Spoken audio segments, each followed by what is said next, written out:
뉴스 정면 승부. 이동형의 뉴스 정면 승부.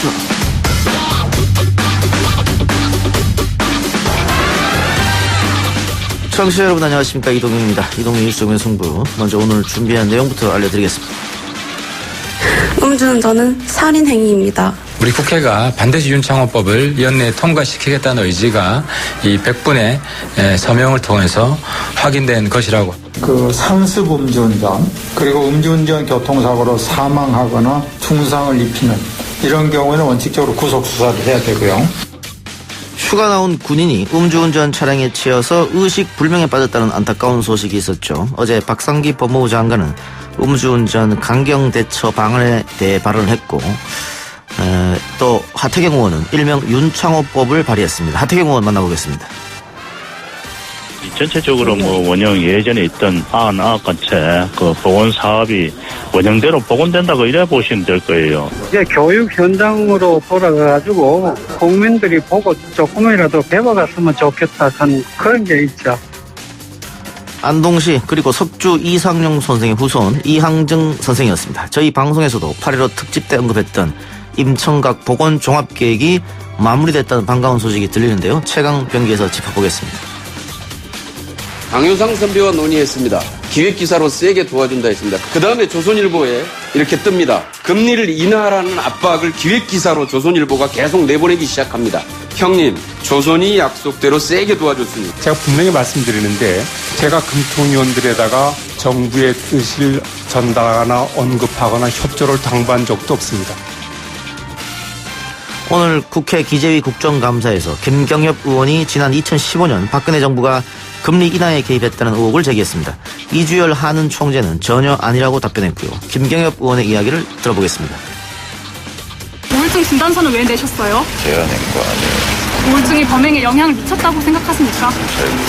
제가 잘못을 했다고 생각하기 때문에 제가 죗값을 치러야 한다고 생각하고 있습니다. 강서구 PC방 살인사건 피의자 김성수 씨 얼굴이 공개됐습니다. 오늘부터 정신 감정에 들어갔다고 하는데요. 심신미약 인정받은 사례와 함께 사건 대장에서 짚어보겠습니다. 10월 22일 월요일 이동현 뉴스 정면 승부 시작합니다.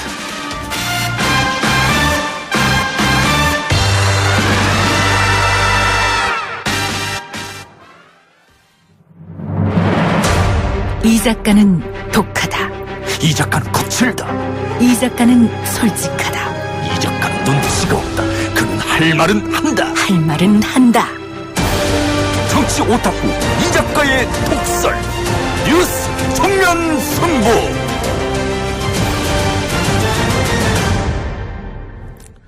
요즘 사건 사고 관련 뉴스가 많은데요. 오늘 1부에서 짚어볼 내용은 지난달 부산에서 발생한 음주운전 피해자 윤창호 군 이야기입니다. 22살 청년이 만취 운전자의 차에 치여서 뇌사 상태에 빠지면서 음주운전 처벌 강화 여론이 들끓었습니다. 윤창호의 친구들은 음주사고 가해자를 엄하게 처벌해달라면서 이른바 윤창호법을 제안하기도 했는데요. 행정부와 국회도 움직이기 시작했습니다. 이른바 윤창호법을 대표 발의한 바른미래당 하태경 최고위원 연결해서 이야기 나눠보도록 하겠습니다. 하 의원님. 예, 안녕하세요. 하태경입니다. 예. 자, 윤창호법 대표 발의하셨는데, 지금 현행과 달라지는 게 있다면 뭐가 있는지 좀 소개 좀 해주시죠. 일단 음주운전을 보는 시각이 달라지는 건데요. 예. 이제 기존에는 음주운전에서 사고가 나면 이제 과실로 봤거든요. 이것을 미필적 고의로 보는 겁니다. 예. 그래서 음주해서 그런 사람이 죽으면 여태까지는 과실치사로 봤기 때문에 형량이 낮았는데 그게 아니라 이걸 이제 묻지마 살인으로 보는 겁니다. 예. 미필적 고의로 보는 거죠. 그래서 여태까지 이 음주를 보는 법리 해석이 근본적으로 달라지는 겁니다. 그러니까 관련해서 징역형도 높이고 벌금도 좀 높이고. 그렇습니다. 징역형도 확 높아지는 겁니다. 가장 중요한 게 근데 또 국민들이 관심 가질 만한 사항이 음주운전으로 피해자를 사망에 이르게 할 경우인데요. 현행은 1년 이상의 유기징역인데 지금 의원님이 낸 법안은 개정안 사형 무기징역 또는 5년 이상의 징역입니다. 예, 그러니까 이제 최소형은 1년에서 5년으로 늘어납니다. 예. 보통 살인죄의 최소형이 5년입니다. 그렇죠. 그러니까 음주운전 치사를 여태까지는 과실치사로 봤는데 그게 아니라 이제 아까 말씀드린 대로 미필적 고의에 의한 살인으로 보기 때문에 최소 5년형이고 또 사람을 죽일 경우 지금 최고형이 현행법은 4형이지 않습니까? 예. 그래서 이제 같이 적용을 하는 겁니다. 그럼 뭐 살인죄에 준하는 그와 똑같은 것이다 이렇게 보면 되겠네요. 그렇습니다. 살인죄 준하는 겁니다. 예. 그 의원님이 이렇게 굉장히 형벌을 세게 올리는 법안을 낸다고 하는 것은 결국은 음주운전이 지금까지 처벌이 약했기 때문에 또 재범, 3범, 4범 이렇게 계속 반복해서 일어난다 이렇게 판단했기 때문에 이런 법안을 내신 거죠? 그렇습니다. 기본적으로 음주운전이 재범률이 거의 40% 이상이 되는데 이제 그 이유가 음주운전 해도 합의 보고 이러면 벌금 좀 내면 된다. 예. 이런 인식이 우리 사회에 상당히 팽배해 있거든요. 그래서 근데 이제 음주운전하면 폐가 망신한다. 이번 제가 법이 음주운전하면 폐가 망신한다는 폐가 망신법이에요. 음주운전 폐가 망신법인데 이런 인식이 들면 어떻게 감히 술을 먹고 운전할 수 있겠습니까? 예. 그 관련해서 뭐 대통령도 한마디 한 것 같고요. 법무부 장관도 이야기했지 않습니까? 이 국민적으로 공감되는 확보가 된 것 같습니다. 이 형량을 올리는 거예요. 처벌을 강하게 하는 예, 예. 그렇습니다. 이 보니까 나라마다 음주 문화에 따라서 음주 운전을 좀 가볍게 보는 나라도 있고 무겁게 보는 나라도 있는데요. 근데 이제 미국 같은 나라는 상당히 좀 개인주의 강한 나라잖아요. 예. 그러다 보니까 개인 책임이 커서 음주운전 사고에서 굉장히 엄격합니다. 예. 미국에는 많은 주들이 음주운전 치사를 거의 살인죄로 보고 있는데요. 우리 사회도 지금 그렇게 바뀌고 있는 겁니다. 예전에는 뭐 좀 술에 관대했다 이런 얘기가 많았잖아요. 우리 사회는. 술에 관대하고 좀 집단적인 문화가 있었잖아요. 그 폭탄주 원샷 안 하면 남자답지 못하고. 근데 요즘은 점점 회사에서도 이런 강제로 권하는 이런 문화는 사라지고 있고 사실 정치권도 큰 변화가 있습니다. 저도 국회 정치하려면 술 잘 먹어야 된다. 예. 술 별로 세지도 못한 네가 어떻게 정치하냐 이런 이야기를 제가 정치 입문할 때 들었는데 요즘은 뭐 정치인들도 서로 술 강제로 권하는 문화가 거의 없습니다. 그러니까 방금 말씀하신 대로 국민적 공감대도 있고 또 이 부분에 대해서는 여야가 뭐 논쟁할 일도 없을 것 같은데 그렇다면은 올해 정기국회안에 통과가 되는 겁니까? 연내에 통과를 목표로 하고요. 근데 이제 어쨌든 국회의원들이 또 법을 전문으로 다루는 분들이다 보니까 여전히 또 음주는 그래도 아직은 좀 과실도 좀 있지 않느냐, 실수로도 좀 봐줘야 되지 않느냐. 왜냐하면 그 연배들이 좀 높으신 분들이 꽤 있잖아요. 예. 이제 세대 차이가 좀 있습니다. 그래서 그분들은 본인들이 또 음주해서 또 운전한 경험들이 한두 번 있는 분들도 많지 않습니까? 우리 국민들 통해서 가볍게. 그래서 조금 논쟁은 있을 수 있을 것 같습니다. 예. 우리 지금 스튜디오 밖에 백성문 변호사, 법률가가 지금 다음 코너 출연 때문에 대기하고 있는데, 지금 의원님이 낸 이거 세게 하는 거, 우리 형벌책에 좀 안 맞는 게 있다. 과실치사가 상해치사보다 형이 더 세지는 거 아니냐, 이런 반론을 제기했어요. 그래서 아까 이제 이 과실로 안 보는 거죠. 처음부터 그 생각을 바꾸겠다, 이거죠? 전제를 바꾸는 겁니다. 예. 그래요. 알겠습니다. 다른 현안 좀 얘기해보죠. 어렵게 연결됐으니까. 지금 서울교통공사 채용 비리 의혹에 대해서 야당은 다 같은 생각인 것 같습니다. 국정조사 지금 요구하고 있는 것이죠. 바른미래당도 동참하고 있는 거고. 네, 그렇습니다. 더불어민주당은 감사원 감사를 좀 지켜보자 이런 입장인 것 같은데요. 국회에서 국정감사를 하면요, 이 감사원 감사 도와주는 겁니다. 저도 과거에 이제 최순실 사건 때 그때 이제 보통 수사 중이기 때문에 국정감사 못한다 이런 반박 논리가 많은데요. 국정조사요? 예. 그때 청문회 했었죠. 뭐 청문회나 국정조사나. 근데 이제 수사 중인 것도 청문회나 국정조사를 하면 수사에 더 도움이 됩니다. 왜냐하면 국정조사 자리에서 한마디를 해야 되면 진실에 더 가까워지기 때문에 그래서 뭐 감사원 감사나 감사를 하더라도 뭐 국정조사를 하는 게 이게 방해가 되는 게 아니라 오히려 촉매 작용을 합니다. 그런데 여당이 끝까지 국정조사에 협조 안 해주면은 불가능한 거 아니겠어요? 그럼 여당 지지율이 많이 떨어지겠죠. 지금 여당은 이거 좀 부풀려가지고 박원순 결국은 흠집내려고 야당이 그러는 거 아니야? 정치 공세다 이렇게 나오고 있는데 어떻게 생각하세요?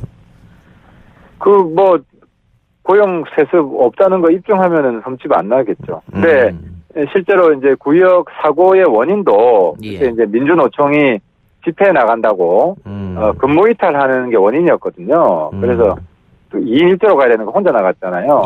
근데 또 그거를 또 민주노총이 지금 고용 세습 단체를 벌렸지 않습니까? 그리고 실제로 친인척 비율이 많지 않습니까? 때문에 이거는 일단 고용 세습이 많이 있다는 건 팩트고 쟁점이 되는 거는 이게 조직적인 비리인지 민노총에 그리고 서울시랑 결탁을 한 건지 뭐 경영진하고 조직적으로 결탁을 한 건지 뭐 이런 게 쟁점이지 않습니까? 근데 어쨌든 고용 세습이 많이 벌어졌다는 거는 팩트이기 때문에 여기에 대해서 국정조사 반대하는 건 좀 명분이 떨어지는 것 같습니다. 그러면 뭐 여당을 계속 설득하거나 압박하거나 이런 작업을 하시겠네요. 네, 그렇습니다. 뭐 여론 조상을 하고 또 뭐 저도 고용 세습 심각성에 대해서 굉장히 심각해요. 민간 기업은 뭐 50% 이상 되는 것도 많아요. 알겠습니다. 그 국정조사 얘기 나왔으니까 그 여당의 또 일부 의원들은 양승태 사법농단에 관해서 국정조사를 하자 이렇게 야당이 이야기하는 것 같은데 바른미래당 또 하태경 최고위원 생각은 어떻습니까? 그건 뭐 특별재판부를 해서 오히려 실제 우리 입장은 왜냐하면 그건 지금 수사 중이잖아요. 그리고 많이 나왔잖아요 증거들이. 그래서 그 뭐 특별재판부를 재판부로 바로 가는 게 좋을 것 같습니다. 뭐 기다릴 거 있겠습니다. 전원책 그 위원이 계속해서 보수 통합에 대한 이야기를 하던데 이번에 고용세습 이거 국정조사 공동 발의 추진이 보수 통합 촉매가 되지 않느냐 이런 분석이 있는데 동의하십니까? 일단 전원책 변호사가 오늘도 보니까 태극기 부대는 나라를 사랑하는 애국적인 사람이다. 근데 태극기 부대는 나라보다 박근혜 대통령을 더 사랑했죠. 그래서 좀 잘못된 이야기고 그잖아요. 그래서 그 옛날에도 보면 같은 당에 있는 사람도 떨어뜨리고 친박이 아닌 사람은 떨어뜨리고 뭐 이랬던 애당심도 없었어요. 오로지 뭐 박근혜 대통령 한 사람만 나라나 정당보다 더 사랑했던 사람들이기 때문에 좀 전원책 변호사가 이제 그 한국당에 들어와서 자기의 정치적인 본질을 여지없이 드러내는 것 같고요. 뭐 보수 통합도 아니고 그거 통합이죠. 친박 대통합인데 뭐 친박들끼리 잘해보라 그러세요. 관심 없어요. 바른미래당은 거기에 움직이지 않을 것이다. 우리는 이제 개혁적인 통합을 해야 되죠. 근데 개혁 없이 통합. 실질적으로 2020년에 이제 선거가 있으니까 그 어쨌든 보수가 이렇게 갈라져 있으면은 선거에는 불리한 거 아니겠어요? 그래도 바른미래당 의원 몇몇은 또 흔들릴 것 같기도 한데 전혀 그렇지 않습니까? 보수하고 그거는 갈라져 있어야죠. 보수하고 그거는 갈라져 있고 뭐 친박은 보수라고 보기 어렵고 뭐 국가보다도 개인을 숭배하는 집단 아닙니까? 그래서 뭐 보수라고 부르는 전원책 변호사의 정신이 있다는 거죠. 손학규 대표도 그렇고 뭐 이준석 최고, 하태경 최고위원들은 다 비슷한 생각인 것 같은데 다른 의원들도 다 그렇게 생각하고 계신가요? 친박에 대해서는 단호하죠. 친박에 대해서는 단호하고요. 뭐 돌아갈 사람은 벌써 다 돌아갔다. 친박을 더 이상 보수라고 부르는 것은 우리 사회 수준이 너무 낮은 거죠. 국민의 수준은 훨씬 높습니다. 알겠습니다. 의원님 오늘 말씀 감사합니다. 네, 감사합니다. 수고하셨습니다. 지금까지 바른미래당 하태경 최고였습니다. 1부 순서 마치고요. 2부 최강병기로 돌아오겠습니다.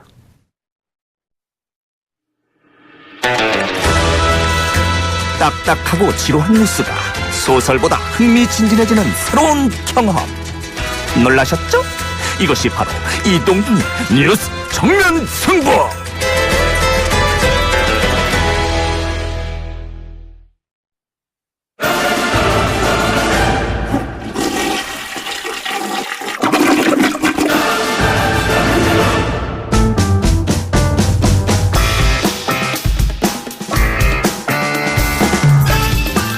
이동의 뉴스 정면 승부 2부 최강병기 시작하겠습니다. 오늘은 백성문 변호사, 오마이뉴스의 박정호 기자 나왔습니다. 어서 오십시오. 네, 안녕하세요. 안녕하세요. 박정호 기자는 MBC 박지훈 방송 고정 아닙니까? 거기 수요일이라서 오늘 월요일 대타로 나왔습니다. 대타로 나오시면 앞으로 계속 나오세요. 그럴까요? 네, 알겠습니다. 앞에서 하태경 의원과 음주운전 처벌 강화에 대해서 얘기했는데 백성문 변호사가 이 형법상 문제가 좀 있지 않느냐 얘기했어요? 일단 그 음주 사망 사고 관련해서는 거의 뭐 살인에 준하게 중하게 처벌해야 된다라는 그 원론에는 저도 100% 공감을 하고 찬성인데 이제 우리나라에서 뭔가 쉽게 말해서 제일 나쁜 거 점점점 나쁜 것별로 법정형이 낮아지게 돼 있어요. 그럼 일단 살인죄 사형 무기 5년 이상의 유기징역에 처해지죠. 이번에 정말 안타까운 사건입니다만 이번에 강서구 PC방 살인 사건을 생각해 보시면 될 거고 그 다음 단계로는 누군가를 엄청나게 두들겨 패서 그 사람이 사망하는 경우 이제 상해치사죄거든요. 이제 그게 3년 이상의 유기징역형이에요. 근데 일단 음주 사망 사고 절대 용납해서는 안 되지만 일단 고의가 없는 건 맞아요. 그러니까 최대한 고의에 준해서 처벌을 하겠다라는 그 원론적인 건 맞지만 아까 하태경 의원께서 이제 발의하신다고 한 그 내용은 살인죄하고 똑같거든요. 법정형이. 똑같이. 살인죄하고 똑같으면 이제 형벌 체계 자체가 무너져요. 그러니까 중하게 처벌할 수 있는 방법이 있습니다. 1년 이상의 유기징역에 처한다 하면 30년, 45년까지 할 수 있어요. 그러니까 법정형의 체계는 맞추고 그리고 중하게 처벌하자 쪽으로 가야지. 아니, 1년 이상 되면 지금 1년 이상 돼 있는데 판사들이 그렇게 1년 이상 10년 이하잖아요. 그러니까 10년을 빼라. 네, 그러니까 차라리 상한을 빼면 되죠. 지금은 위험운전 치사상으로 해서 1년 이상 10년 이하인데 지금은 사실 일단은 법원에서 양형 기준만 많이 바꿔도 꽤 어느 정도 이게 해결이 되거든요. 근데 법원에서 양형 기준을 안 바꾸는 게 일단 첫 번째 큰 문제예요. 그러면 이 법안이 일단 법사위에서 들어가잖아요. 네. 법사위에는 백성문 같은 이 법률가들이 쫙 포진해 있다고. 그렇죠. 그러면 또 이건 안 되라고 할 수 있을 것 같은데요? 근데 그게 이게 이제 정치인들은 네. 여론을 의식하지 않을 수가 없잖아요. 그러니까 제가 걱정되는 건 뭐냐면 이 법안이 통과됐다 치죠. 그래서 이 사건으로 지금 이 법이 누군가에게 처음 적용이 될 거 아니에요. 언젠가는. 처음 적용이 되면 이 법률 위헌이다. 위헌 소송 내면 몰라요, 이거. 근데 저는 그런 부분이 걱정이 되는 거고. 헌법재판소 끌고 갈 것이다. 그럼요. 이건 100% 끌고 가죠. 제가 변호사도 끌고 가는데. 그렇기 때문에 일단 형벌 체계는 맞추고 중하게 처벌할 수 있는 방안을 좀 저는 그걸 고민하는 게 맞지 않나라는 생각이 들어요. 그래서 제가 아까 틀렸다는 뜻이 아니고 저도 분명히 그 취지에 대해서는 공감합니다만 형벌 체계상 문제가 생길 소지를 애시당초 없애고 가는 게 좋지 않을까 저는 개인적으로 생각이 드는 거죠. 알겠습니다. 그러면 오늘 우리가 준비한 얘기 해봅시다. 문재인 대통령이 청와대 사칭 범죄 사례를 국민께 알리고 주의하라 이렇게 직접 지시했다고 하는데 뭐 이 비슷한 뭔가 사건이 있었나 보죠? 뭐 그 대표 사건 6개를 오늘 공개를 했습니다. 뭐 간단히 좀 보면요. 지난 2017년 12월부터 2018년 1월 이 A 씨가 지방의 유력자 다수에게 문재인 대통령의 명의로 도와주라는 취지의 가짜 문자 메시지를 위조 송신해서요. 이를 수신한 피해자로부터 수억 원을 편취한 사례가 있었고요. 현재 수사가 진행 중입니다. 그리고 2017년 12월 정가 육범인 그 B 씨가 피해자에게 접근해서 임종석 대통령 비서실장과 15년 전부터 알고 지낸 사이다.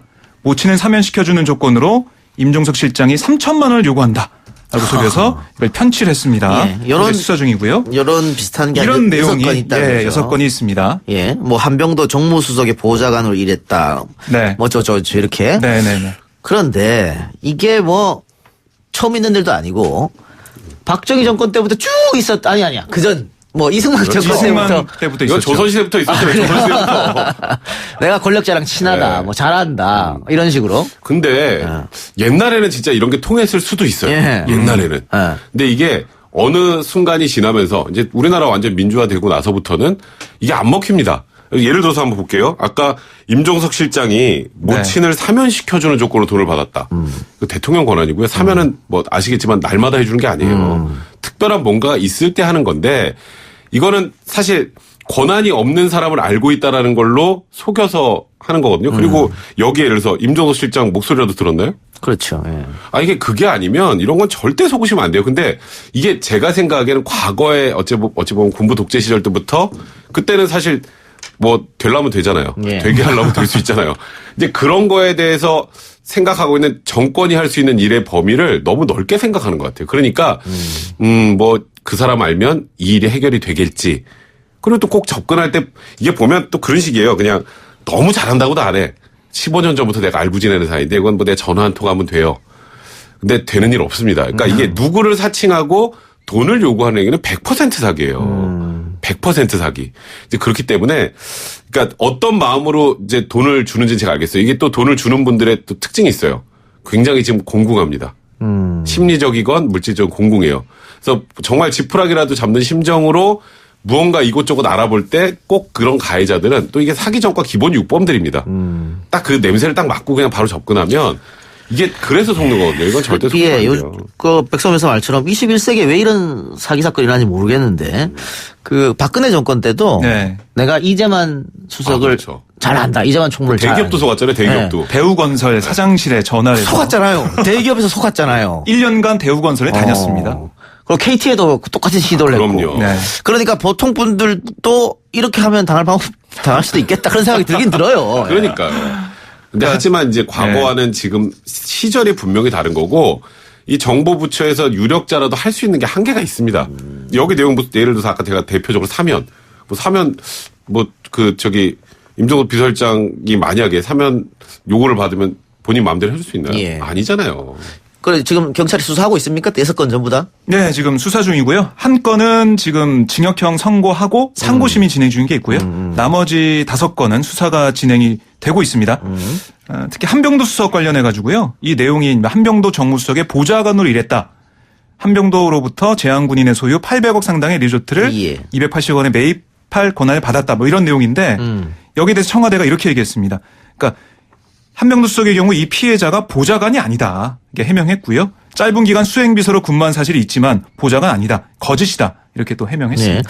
그런데 이걸 청와대가 직접 이야기하면서 주의를 당부한 이유가 있을 것 같은데. 일단은 첫 번째로 지금 이런 사기 피해자가 지금 일단 6건의 대표적인 사례들을 얘기하는 거고요. 네. 그리고 이것 외에도 유사한 사례들이 좀 있다고 해요. 그러니까 지금 국민들 입장에서 보면 누군가가 이런 식으로 접근을 하면 속을 수 있으니 우리는 절대 그럴 일 없으니까 국민 여러분들 절대 속지 마세요. 이와 유사하게 누군가가 속이려고 한다면 그리고 또 하나는 우리 정부는 도덕적으로 법적으로 그렇게 흠결이 없다. 그러니까 이게 관련이 없다는 건 다 확인을 하고 이건 전혀 예를 들어서 아까 조금 전에 한병도 정무수석 관련된 얘기했잖아요. 이것도 언급을 한 이유가 수석 보좌관을 잃었다는 건 사실 아니다. 그러니까 무관하다. 그러니까 지금 우리 정부는 깨끗하다. 이 두 가지를 같이 강조하기 위한 것. 뭐 그렇게 봐야 될 것 같아요. 그럼 뭐 청와대 사칭 돈을 달라거나 뭐 이렇게 하면 무조건 그건 사기라고 보면 되겠네요. 그럼요. 예, 알겠습니다. 또 다른 피해자가 없길 바라고요. 일제가 훼손했던 안동의 임청각이 일제 강점기 이전 모습을 되찾기 위해서 계획을 세웠다. 일단 임청각이 어떤 장소인지 박 기자가 알려주세요. 안동에 있는데요. 임청각. 그러니까 신흥 무관학교를 세우고 임시정부 초대 국무력을 지낸 석조 이상용 이 선생의 가옥입니다. 그러니까 항일 독립투쟁 과정에서 동자금 마련 등을 위해서 집을 내놓기도 하는 등 그러니까 애환의 역사를 간직하고 있는 곳이자 9명의 독립투사 배출했는데 이게 올해 8월에 10명이 됐습니다. 그 이상용 그 손부, 그러니까 손자 며느리 허은 지사가 이번 8월에 이 독립유공자가 됐거든요. 그래서 10명의 독립투사를 배출한 그런 역사적인 장소가 됐고요. 문화재청은 그 현재 일제강점기의 중앙선 철로 개설을 이유로 훼손되기 이전에 이 모습으로 복원하기 위해서 지금 예산을 배정했습니다. 그러니까 이렇게 그 한 집안이 거의가 모두가 독립운동에 뛰어들었기 때문에 일제로서는 굉장히 눈에 가시였을 테고. 그러니까 철도를 깔았죠. 우리나라가. 그렇죠. 이 집안의 길을 허물어야 된다. 이렇게 해서 그 99칸의 그 대저택 가운데를 철도를 뚫어버렸단 말이죠. 그러니까 말 그대로 명맥을 끊어버리겠다. 이제 그런 의지가 보이는 거고 뭐 과거에 뭐 북한산에 말뚝박고 이런 거랑 비슷한 거죠. 비슷한 건데. 네, 그렇죠. 그런데 이걸 복원하겠다는 건데 그러면은 지금 그 중앙선을 다른 곳으로 옮깁니까? 옮길 수가 없는데 거기 저 안동댐하고 있고 그래가지고. 그러니까 일단 그 철로 철거 이전은 2020년까지 하기로 했어요.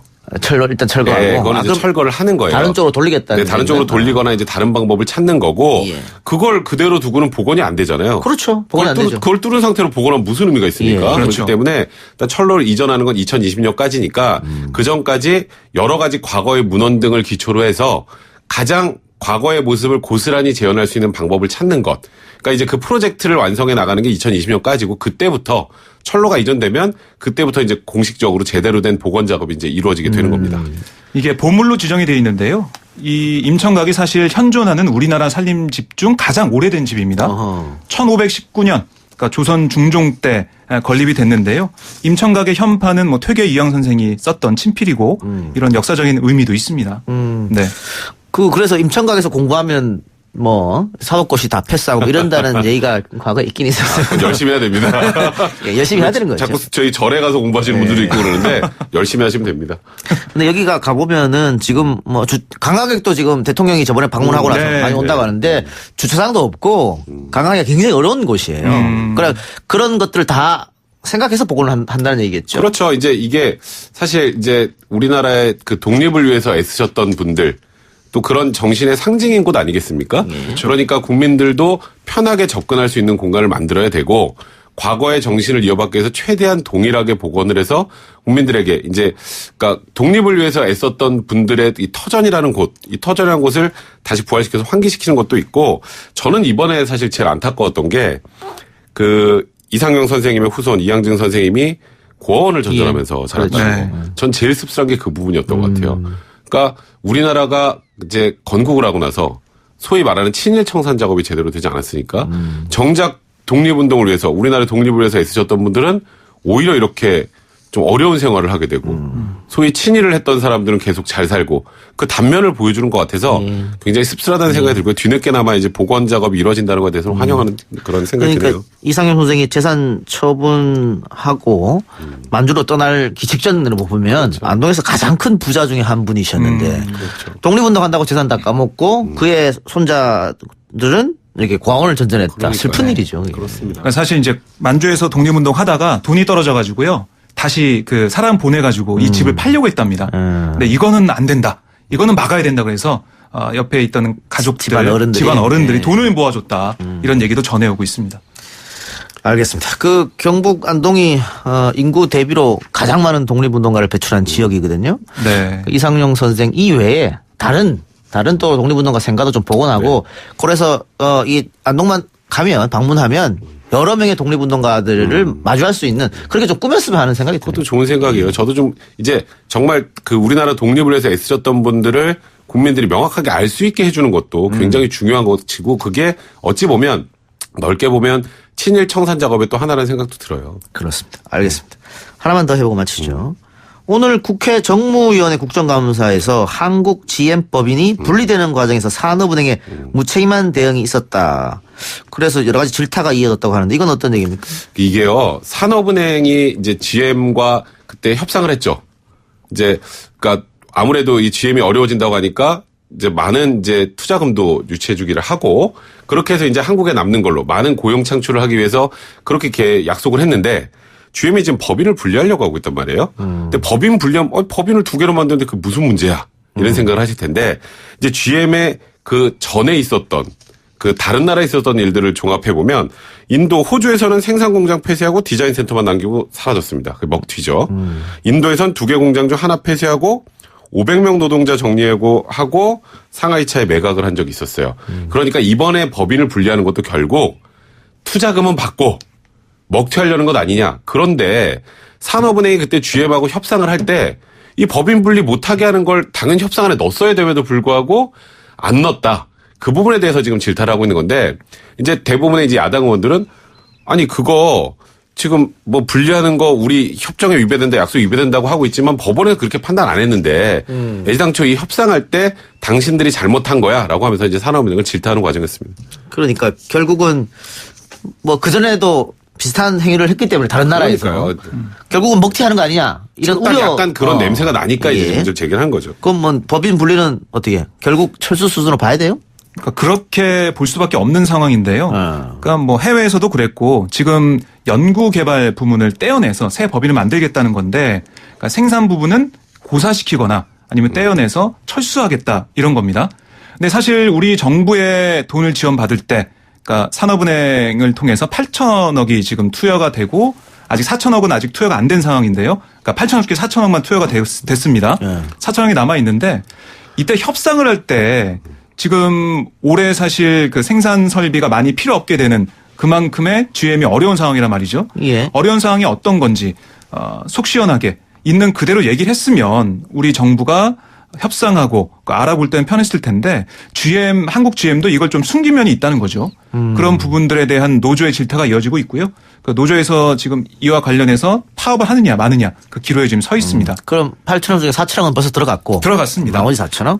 이동걸 산업은행 회장이 법인 분리가 철수의 사전 작업이라는 지적에는 동의할 수 없다 이렇게 얘기했다고요? 그러니까 지금 아직 법인 분리가 이루어진 것도 아니고 법인 분리를 해서 뭐 소위 말하는 먹튀할 그 조짐이 현재는 없는 상황이니 아직은 단정할 수 없다의 정도의 뉘앙스라고 보시면 되고. 미리 예단하지 말라. 네, 조금 전에 말씀하셨던 것처럼 4천억 원 들어갔는데 그렇게 되면 우리 4천억 원 더 안 넣으면 된다라는 취지로 얘기를 했고 지금 법인 분리하면 법인 분리 못하게 하는 가처분을 신청하려고 지금 생각하고 있다고 하는데 그건 법원에서도 지금 이미 받아들여지지 않았다라는 게 지금 또 이제 자유한국당 의원들의 지금 얘기이기 때문에 이거는 사실 좀 더 신중하게 검토를 했었어야 되는 것이 아닌가 최초에 GM과 협상을 할 때 그런 아쉬움 분명히 남는 부분입니다. 예. 아, 우리 먹튀 논란은 예전부터 많았는데 그 이렇게 왜 좀 세세하게 안 들여다봤을까? 네, 그건 진짜 좀 아쉬운 부분이 있어요. 지금 우리가 얘기했던 것처럼 이 결국은 먹튀수는 그 다른 나라들의 전례가 있잖아요. 조금 전에 제가 말씀드렸던 것처럼 호주에서도 그랬고 인도에서도 그랬다면 우리나라에서도 충분히 그럴 수 있다라는 걸 사전에 협상을 할 때 어느 정도 인지를 하고 법인 분리 자체를 못하게 하는 것을 협상의 이제 주 대상으로 삼았어야 되는데 그게 빠져 있었다는 게 좀 아쉬운 거죠. 예. 한국 GM 법인 분리 불똥이 인천으로 번지고 있다. 이건 또 뭔 얘기입니까? 예, 이게 지금 박남춘 시장이 자신의 페이스북에 글을 올렸는데요. 한국 GM 측에 제공한 주행시험장 부지 회수 등을 법률 검토하도록 담당 부서에 지시했다고 합니다. 아, 만약에 법인 분리를 한다면 그렇게 하겠다는 얘기죠? 그렇습니다. 예. 그러니까 애초에 한국 GM이 인천의 일자리 창출과 고용 안정에 매진해 줄 것을 기대하면서 부지를 제공했지만 법인 분리에 대해서 GM 노조 등 시민사회의 동의가 있지 않다면 부지 회수를 추진하겠다. 이렇게 강조한 건데요. 또 이와 함께 법인이 분리되면 신설 법인인 제3자에게 재산권을 양도하는 행위에 해당하는 만큼 법률적인 조치를 검토하고 있다. 이렇게도 얘기를 했습니다. 이거 근데 벌써 10여 년 전에 이렇게 편의 제공한 건데 뺏을 수 있어요? 제 생각에 쉽지 않을 것 같아요. 이게 그 당시에 만약에 지금 이 부지를 제공하면서 나중에 법인을 분리하거나 하는 행위를 할 경우에는 그럴 경우에는 회수하도록 한다라는 그 조항이 있으면 모르겠습니다만 지금 현재 그래서 이렇게 얘기를 하잖아요. 법인 분리에 대해서 GM 노조 등 시민사회 동의가 있지 않다면 부지 회수를 추진할 건데 이걸 검토하는 거예요. 법적 검토하는데 사실 이게 쉽진 않습니다. 그러니까 계약 위반 행위라고 판단될 때 이제 예를 들어서 부지를 회수할 수 있다는 규정이 아마 있을 거예요. 근데 이게 계약 위반에 해당할 것인지 그때 이런 거 생각하고 계약했을까요? 예. 저는 그래서 좀 그 부분 걱정이 되네요. 오늘 박정호 기자가 그 임지선 기자 대타로 지금 출연하셨는데요. 예. 임지선 기자가 지금 국감 현장에 한국 GM 국감 현장에 가 있어요. 그래서 오늘 못 나온 건데 지금 바로 우리 방송을 들으면서 우리한테 연락을 줬어요. 임지선 기자 말에 의하면 일각에서는 한국 GM 사측이 법인 분리를 통해 노조의 힘을 약화시키려는 의도가 있는 것 아니냐는 해석도 있다. 연구개발 법인이 분리되면 현재 노조 조합원 10,000여 명 중 3,000여 명이 신설 법인으로 이동을 해서 노조 세력이 약화될 수밖에 없는 구조다. 신설 법인에서는 회사와 노조가 체결한 단체 협약이 승계되지 않음이라고 이 작가님 참고하세요라고 문자를 보냈는데 그대로 읽어드렸습니다. 네.